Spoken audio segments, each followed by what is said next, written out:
Una vez más, hermanos, buenas noches.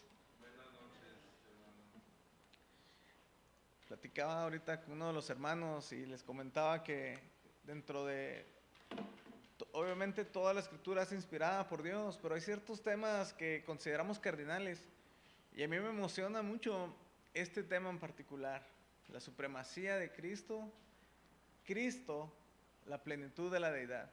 Y les comento esto con mucho respeto y reverencia porque ha sido una carga en mi vida en estas semanas que me he preparado para este día, porque sé que estoy delante de Dios y de parte de Dios. Entonces es una carga, hermanos, pero una emoción para que espero que esta predicación sea de bendición a sus vidas, como lo ha sido para mí prepararla. Vamos a orar. Bendito Señor, gracias te damos esta noche, porque nos permitiste llegar aquí, Señor, y nos permites también poder ver a través de la transmisión algunos hermanos, Señor, que puedan verlo y que pueda llegar esta palabra, Señor, a esos corazones que tú tienes preparados. Que caiga en tierra fértil, te lo pedimos, Señor. Unge mis labios, unge mi corazón, Señor, y que mi mente esté ahí alineada contigo, Señor.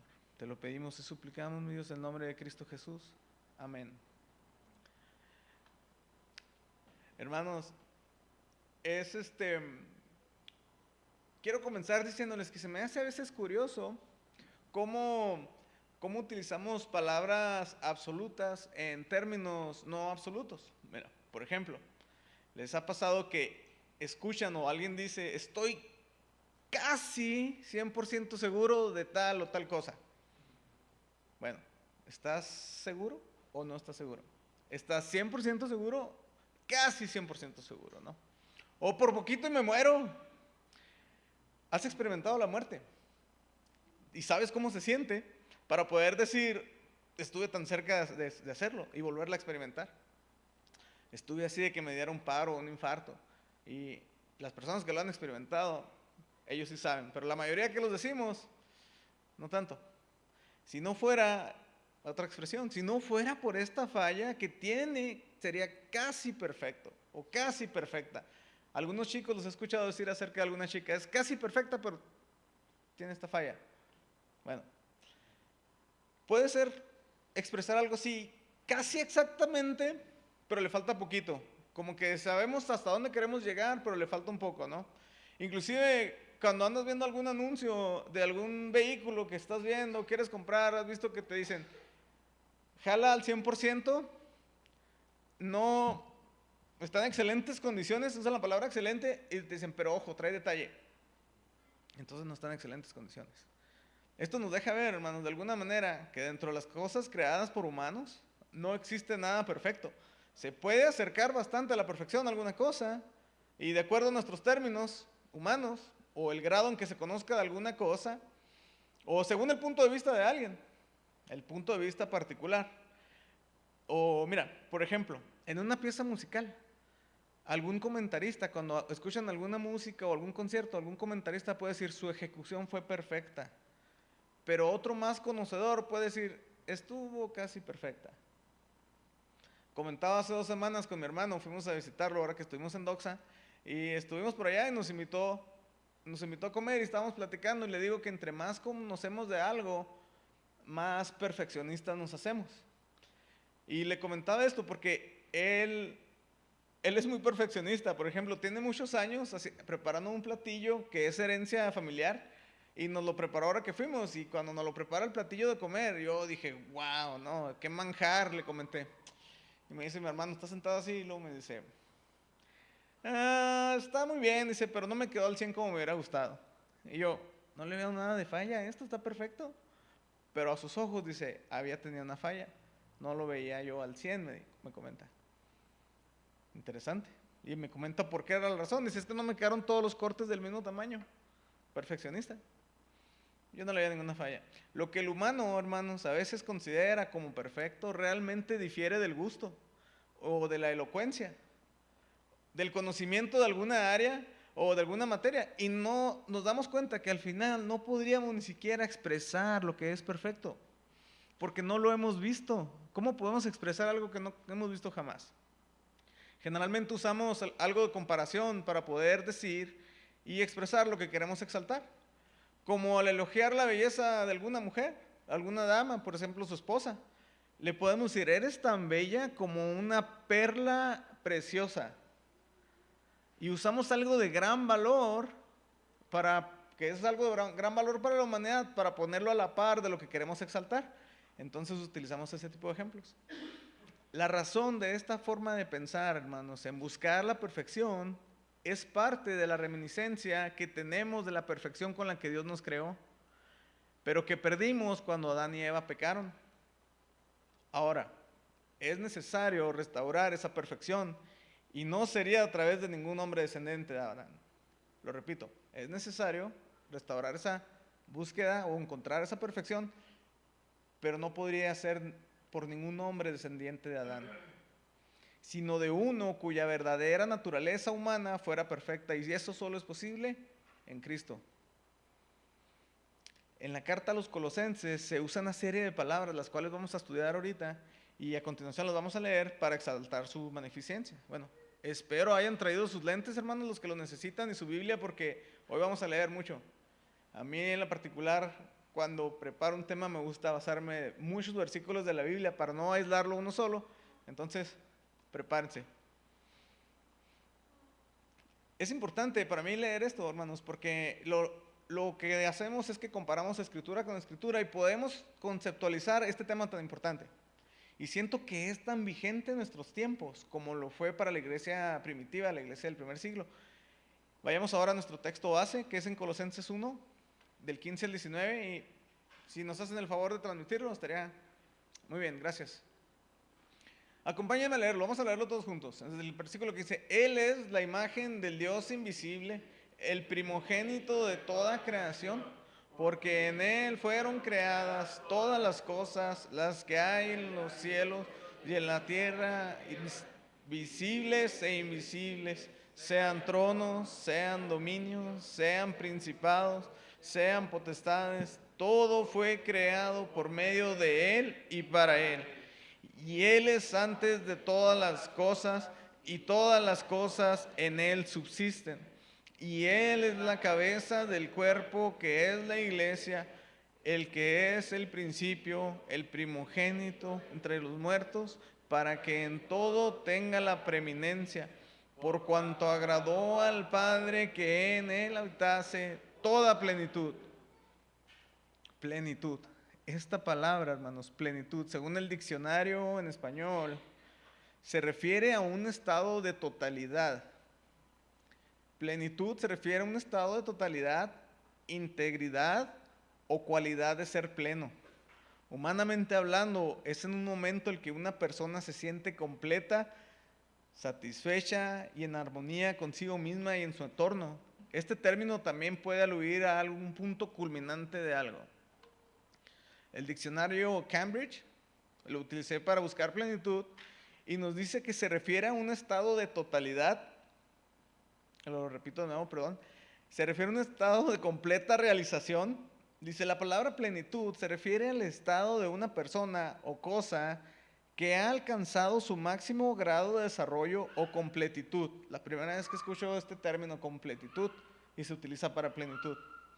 Continúa el diccionario Cambridge, dice, este concepto es fundamental en la vida cotidiana, ya que representa el ideal al que muchas personas aspiran en diferentes aspectos de su existencia. En conclusión, la plenitud es un estado de completa realización que abarca todos los aspectos de la vida personal, profesional y espiritual. Buscar la plenitud es esencial para vivir una vida plena y satisfactoria, y cada individuo debe encontrar su propio camino hacia este estado ideal. Qué fácil, ¿verdad? Nada más decirlo así. Versículo 19, por favor, si continuamos ahí, no pierdan de vista esto, miren. Por cuanto agradó al Padre que en Él habitase toda la plenitud, o sea, no poquito, toda la plenitud. Y la palabra plenitud aquí usada, hermanos, viene de dos términos del griego en particular. El pastor los ha explicado antes, así que solamente los voy a mencionar. Uno de ellos es plero y el otro es pleroma.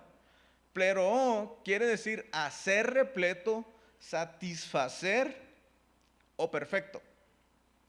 Pleroma viene a hablar de un cumplimiento, es decir, llegaste a la meta total, no hay nada más. Eso es lo que quiere decir, en él habitase toda plenitud.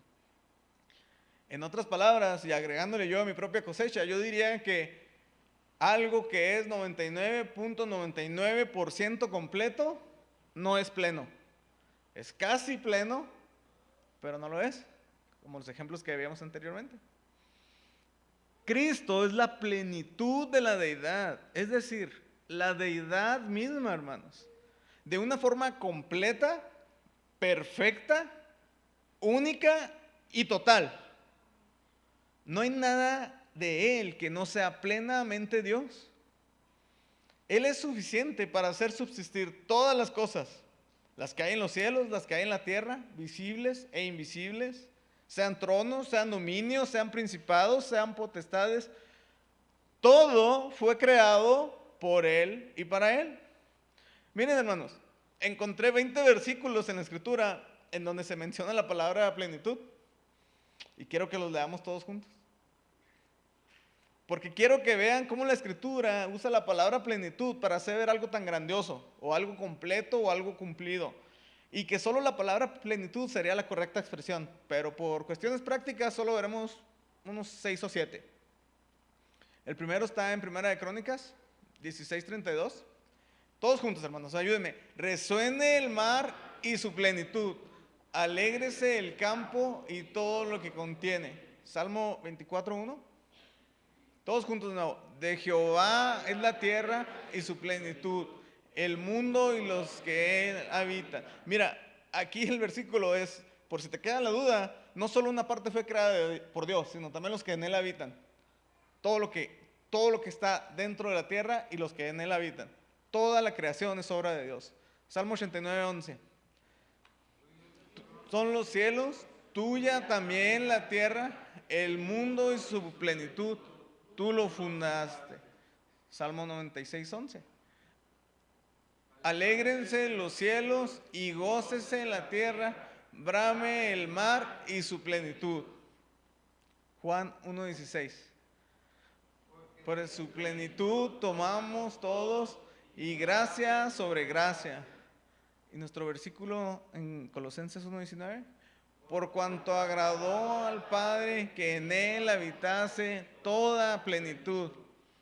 Miren Colosenses, regresemos a eso. No pierdan de vista Colosenses, hermanos. Vamos a ver ahí. Lo vamos a leer de nuevo. Lo voy a leer yo, pero quiero que ahora vayan visualizando a dónde nos estamos perfilando con estas palabras que vienen en la Escritura. Dice, porque Él es la imagen del Dios invisible, el primogénito de toda creación. Porque en Él fueron creadas todas las cosas, las que hay en los cielos y las que hay en la tierra, visibles e invisibles, sean tronos, sean dominios, sean principados, sean potestades. Todo fue creado por medio de Él y para Él. Y Él es antes de todas las cosas, y todas las cosas en Él subsisten.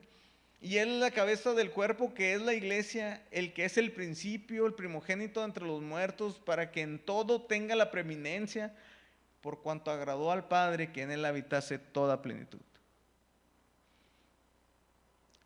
Al leer estos versículos, hermanos, la Escritura parece hasta poética, pero realmente Pablo aquí lo que está haciendo es que quiere corregir unos problemas que se están viniendo en la iglesia de Colosas y en la Odisea. ¿Y cuáles son esos problemas? Mira, existen en ese momento, en el momento de la carta, varias herejías. Y Pablo las está combatiendo con esta carta y también con otra carta que le mandó a la Odisea, pero esa carta no es inspirada por el Espíritu Santo, por eso no la tenemos aquí en la Escritura.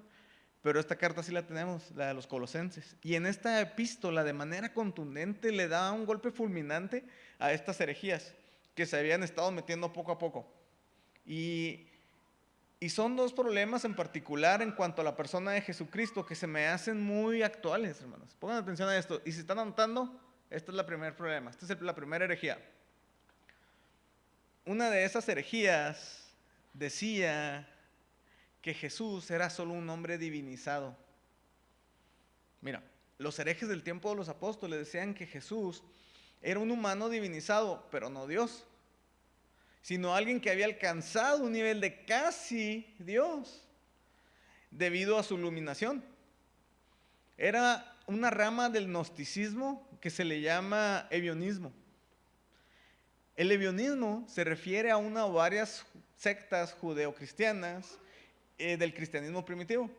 Los ebionitas, así se hacían llamar ellos, veían a Jesús como un hombre común, pero que fue elegido por Dios debido a su rectitud a seguir la ley de Moisés.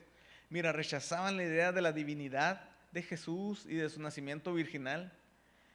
Ellos afirmaban que Cristo solo fue un humano y que en su momento del bautizo Él trascendió a un super ser o a un ser dotado y lo comparaban más bien con Salomón. Decían, alguien sabio como Salomón, pero por debajo de Moisés. Y ellos escribieron su propio evangelio, que le llamaban el evangelio según los hebreos. Pero este es un evangelio por los ebionitas. Cristo es antes que todo, y todo subsiste por Él. Mira, pasemos a la misma carta en Colosenses, pero en el capítulo 2, y vamos a ver el versículo del 1 al 10. Quiero que lo leamos juntos también. Es importante estos versículos porque al leerlos juntos hace más ruido en nuestra mente y se nos van quedando grabados. Vamos a leerlos juntos. Dice, porque quiero que sepáis cuán gran lucha sostengo por vosotros y por los que están en la Odisea y por todos los que nunca han visto mi rostro, para que sean consolados sus corazones, unidos en amor, hasta alcanzar todas las riquezas de pleno entendimiento, a fin de conocer el misterio de Dios el Padre y de Cristo, en quien están escondidos todos los tesoros de la sabiduría y del conocimiento. Y esto lo digo para que nadie os engañe con palabras persuasivas. Continuamos. Porque aunque estoy ausente en cuerpo, no obstante, vosotros, gozándome y mirando vuestro buen orden y la firmeza de vuestra fe en Cristo. Por tanto, de la manera en que habéis recibido al Señor Jesucristo, andad en Él, arraigados y sobreedificados en Él y confirmados en la fe, así como habéis sido enseñados, abundando en acciones de gracias.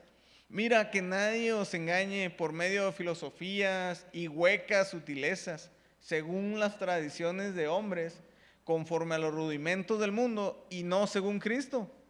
Porque en Él habita corporalmente, otra vez, toda la plenitud de la deidad. Y vosotros estáis completos en Él, que es la cabeza de todo principado y potestad. Hermanos, recuerden que les dije que vamos a leer mucho, así que no se me duerman. Dense una sacudida ahí, por favor. Ahora, vayamos al libro de Hebreos, porque encuentro en el libro de Hebreos una riqueza en el capítulo 1, versículos del 1 al 4. Leámoslo juntos, va de nuevo. Dios, habiendo hablado muchas veces y de muchas maneras en otro tiempo a los padres por los profetas, en estos postreros días nos ha hablado por el Hijo, a quien constituyó heredero de todo, por quien asimismo hizo el universo, el cual, siendo el resplandor de su gloria y la imagen misma de su sustancia, y quien sustenta todas las cosas con el de su poder, habiendo efectuado la purificación de nuestros pecados por medio de sí mismo, se sentó a la diestra de la majestad en las alturas, hecho tanto superior a los ángeles, cuanto heredó más excelente nombre que ellos, siendo mucho mejor que los ángeles. Mira, hermano, Cristo es, si pudiéramos enfatizar aún más la palabra plenitud, ponme Hebreos 1:2, hermano. Quiero mostrar algo ahí. Cristo es algo que quiero mostrar aquí en el versículo 2 del capítulo 1. Mira lo que dice aquí. Cristo, si pudiéramos enfatizar aún más la palabra plenitud, Él es su propio lenguaje.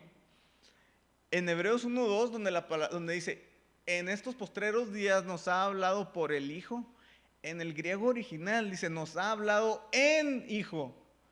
Es decir, nos ha hablado en Hijo. Jesús es el lenguaje, hermanos, que está utilizando Dios para hablarnos.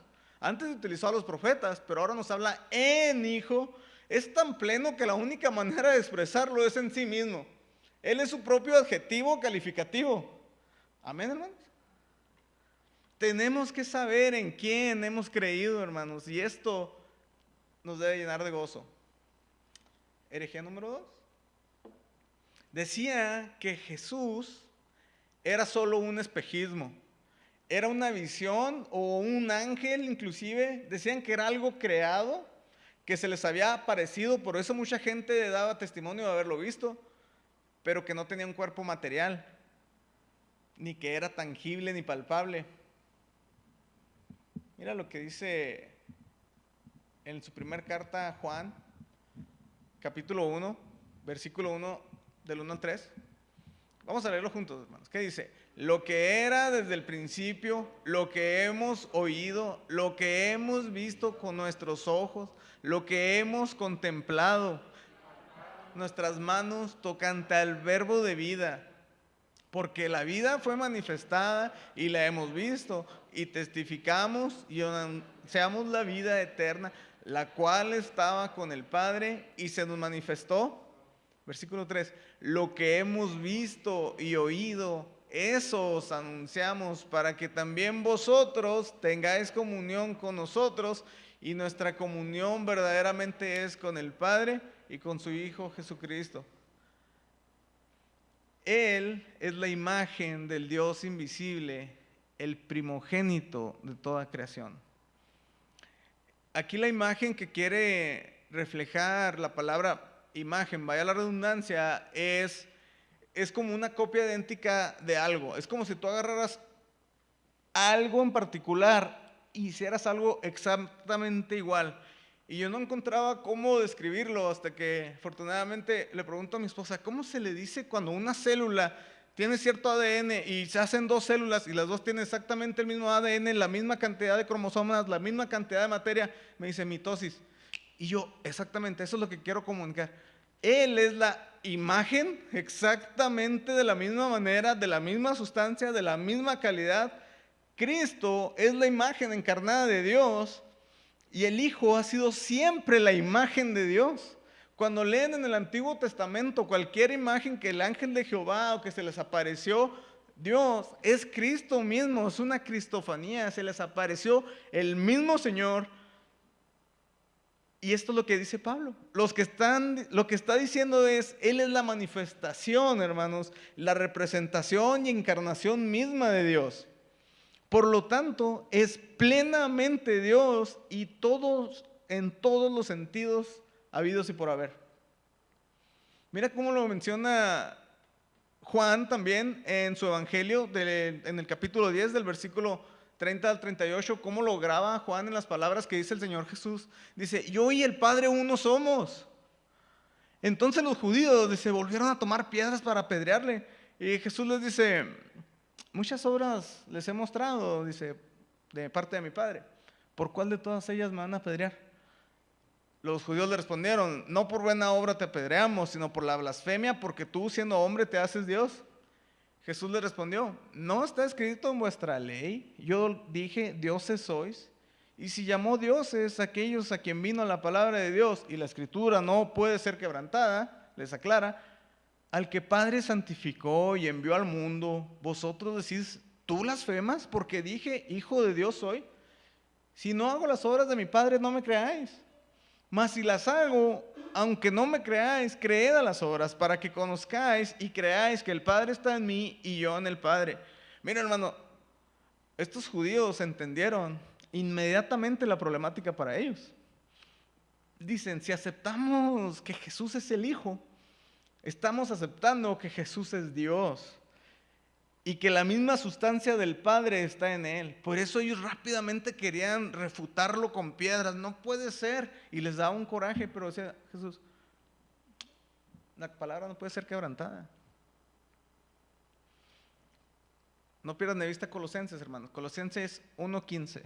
Él es la imagen del Dios invisible, el primogénito de toda creación. Y aquí me llama la atención varias palabras. Y vamos a empezar, ya mencioné imagen, primogénito de toda creación. Generalmente asociamos la palabra primogénito con el primer creado o el primer nacido. pero en la cultura judía también se usa como el que tiene preeminencia sobre todo, o el heredero de todo. Alguien que es heredero se le hace llamar el primogénito. En ambas culturas, griegas y judías, el heredero de todo es a quien se le llama primogénito. Lo repito eso porque mira, por ejemplo, Israel no es la primera nación creada por Dios, pero sí la nación preeminente y la receptora de todas las herencias de Dios. Éxodo 4:22. Él es la imagen del Dios invisible. Perdón, estamos en Colosenses ahí. Aquí lo tengo. Éxodo 4:22. Y dirás a Faraón, Jehová ha dicho así, Israel es mi hijo, mi primogénito. Y están en casa de Faraón. ¿Cómo va a ser Israel el primogénito? Bueno, porque es el receptor de las herencias. Primogénito en este contexto claramente habla de alguien que tiene un primer rango y no el primer creado. Miren cómo sería contradictorio decir, Cristo es el unigénito Hijo de Dios y primogénito Hijo de Dios. Vamos a Juan 1, 14 y 18. Juan 1 dice, y aquel verbo fue hecho carne y habitó entre nosotros y vimos su gloria, gloria como del unigénito del Padre, lleno de gracia y de verdad. Juan 1:18, más adelantito. A Dios nadie le vio jamás. El unigénito Hijo que está en el seno del Padre, Él le ha dado a conocer. Aquí está haciendo énfasis que está hablando del Hijo y no tanto de la preeminencia. Cuando menciona primogénito es el heredero, el preeminente de todo. Si Pablo hubiera estado de acuerdo de que Cristo era un ser creado, hubiera confirmado la herejía misma la cual escribió para refutar o para corregir con los colosenses y laodicenses, perdón. Está un poquito complicada ahí la palabra. Es imposible, hermanos, para Cristo haber sido creado y al mismo tiempo el creador de todas las cosas. ¿Qué dice el versículo 16? Ahí en Colosenses seguimos. Colosenses 1:16. Porque en Él fueron creadas todas las cosas, las que hay en los cielos y en las que hay en la tierra, visibles e invisibles, sean tronos, sean dominios, sean principados, sean potestades. Todo fue creado por medio de Él y para Él. Cristo es el primogénito porque posee la preeminencia y el derecho a la herencia sobre toda creación. ¿Qué leímos ahorita en Hebreos 1:2? Pónmelo por favor, hermano. Hebreos 1:2. Y ahora lo vamos a leer de la siguiente manera, donde dice por Él, vamos a decir en, nada más porque así lo agarré de la versión de Strong. Dice, en estos postreros días nos ha hablado en Hijo.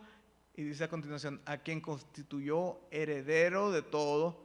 Y para aclarar, por si les queda alguna duda, porque en sí mismo hizo el universo. Es el heredero de su misma creación. Él existe, hermanos, antes de la creación. Y es exaltado en rango por encima de todo. Los falsos maestros de esos tiempos habían inculcado la adoración a ángeles y decían que Jesús era un espíritu creado por Dios, pero inferior a Dios. Pablo rechazó en las cartas de esto de una manera enfática, haciéndole saber que Cristo es superior a los ángeles, caídos o no. Porque al final de todos los ángeles son creación. Y su creador no es nadie más ni menos que el preeminente, el superior, el primogénito, nuestro Salvador y Señor, Cristo Jesús.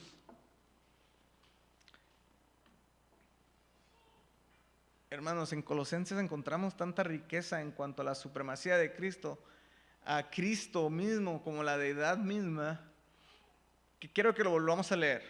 Ponme otra vez el texto, hermanos. Si lo tienen ahí en su Biblia, por favor, léalo conmigo, porque ahora quiero que lo veamos y quiero pedirles que en su mente y en su corazón, si este texto ahora toma más fuerza en cuanto a lo que a través de la palabra venimos viendo, lo dijeran, hermanos. Mire, vamos de nuevo. Él es la imagen del Dios invisible, el primogénito de toda creación, porque en Él fueron creadas todas las cosas, las que hay en los cielos y las que hay en la tierra, visibles e invisibles, sean tronos, sean dominios, sean principados, sean potestades. Todo fue creado por medio de Él y para Él. Y Él es antes de todas las cosas y todas las cosas en Él subsisten. Y Él es la cabeza del cuerpo, que es la iglesia, el que es el principio, el primogénito. ¿Continúan conmigo, hermano? para que en todo tenga la preeminencia, por cuanto agradó al Padre que en él habitase toda la plenitud. Mira, bríncate a Colosenses 2:9. Ahí menciona de nuevo toda la plenitud. Léalo conmigo, hermano. Vamos a leerlo fuerte. Porque en él habita corporalmente toda la plenitud de la deidad. Por favor, ponga atención a esos textos, hermanos, y vea cómo la Escritura dice 2 veces en este pasaje toda plenitud y toda la plenitud de la deidad, para no dejar en duda que algo le hiciera falta. Y como si en él mismo tuviera todo lo que necesita para ser Dios. Lo hace tan claro, corporalmente, toda la plenitud de la deidad. Dice nuestro texto, específicamente quiso poner corporalmente, que es decir, tiene un cuerpo. ¿Y que existe ahí? Toda la plenitud de la deidad. Y que en él habite. No debería de quedarnos un margen de duda, pero esta aclaración de Pablo aquí realmente es el clímax de todo lo que les viene diciendo a los colosenses. Mira qué interesante está esto, porque les viene diciendo una serie de cosas y al último le dice, porque en él habita corporalmente toda la plenitud de la deidad. Él es la imagen de Dios. Él es el primogénito de toda creación. Él es el creador de todo. La preexistencia eterna y sustentador de todas las cosas está en Cristo. Él es la cabeza de la iglesia y ahí ya nos mete a nosotros en este texto.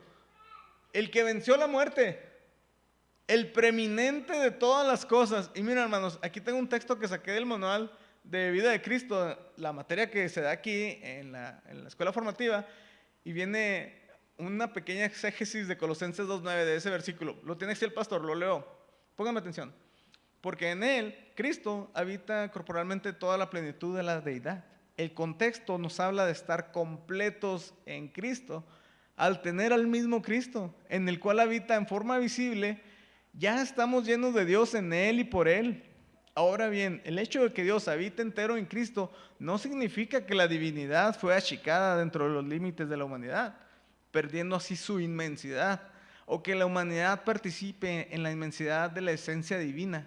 Por eso está en Cristo con toda su plenitud, aunque rebasa infinitamente con esa misma plenitud los límites de la naturaleza humana de Jesucristo. Wow. A ese mismo Jesús, hermanos, sepan pues, Dios le ha hecho Señor y Cristo. Y si tú aún no has puesto tu confianza en Él, no sé qué estás esperando, pero aún hay tiempo. Y ha llegado el día. Ponte a cuentas con el Señor. Mira, deja que de esa plenitud y ese señorío del cual tomamos todos, tú también puedas tomar. Y si tú nos estás escuchando, por favor, pon atención a esto. Pero ya no solo seas de una manera general una criatura más, sino ahora de una manera especial, confesando con tu boca que Jesús es el Señor. Arrepiéntete de tu vacía manera de vivir, para que puedas depositar tu confianza y vida y descanses en la soberanía y señorío de quien hemos creído. Y como dijo Pedro en Hechos 2:38 y 39, lo leo: arrepentíos y bautícense cada uno de vosotros en el nombre de Jesucristo para perdón de los pecados y recibiréis el don del Espíritu Santo, porque para vosotros, hermanos, es la promesa, y para vuestros hijos, para cuantos el Señor nuestro llamare. Mira, hermano, quiero que sepas que si no estás en cuentas con Dios, ese mismo que acabamos de leer, estás en contra de Él. Vamos a orar. Bendito Padre Celestial, nos ponemos, Señor, en tus manos. No que hayamos salido de tu poder y control, sino de una manera intencional. Queremos, Señor, agradarte, porque sabemos quién eres, mi Señor Jesús. Ese preeminente en todas las cosas. Y nosotros, tu iglesia, qué gran bendición y gozo poder decir que lo somos. Que pudiste escoger un grupo de hermanos sin ninguna cualidad en particular, y aún así nos permites disfrutar de ti. Te pido que los hermanos que están aquí, si aún no se han puesto cuentas contigo, sepan que están en tu contra. De ti, el creador, el preeminente, el que venció la muerte. Y si hay alguien que está escuchando, que este mensaje llegue a su tierno corazón, Señor, haz esa obra si te deleitas en ello, Señor, porque tú harás de agregar a quien quieras agregar a tu iglesia. Perdona nuestros pecados. Tú eres el Señor. Y es en el nombre de Cristo Jesús que nos ponemos. Amén.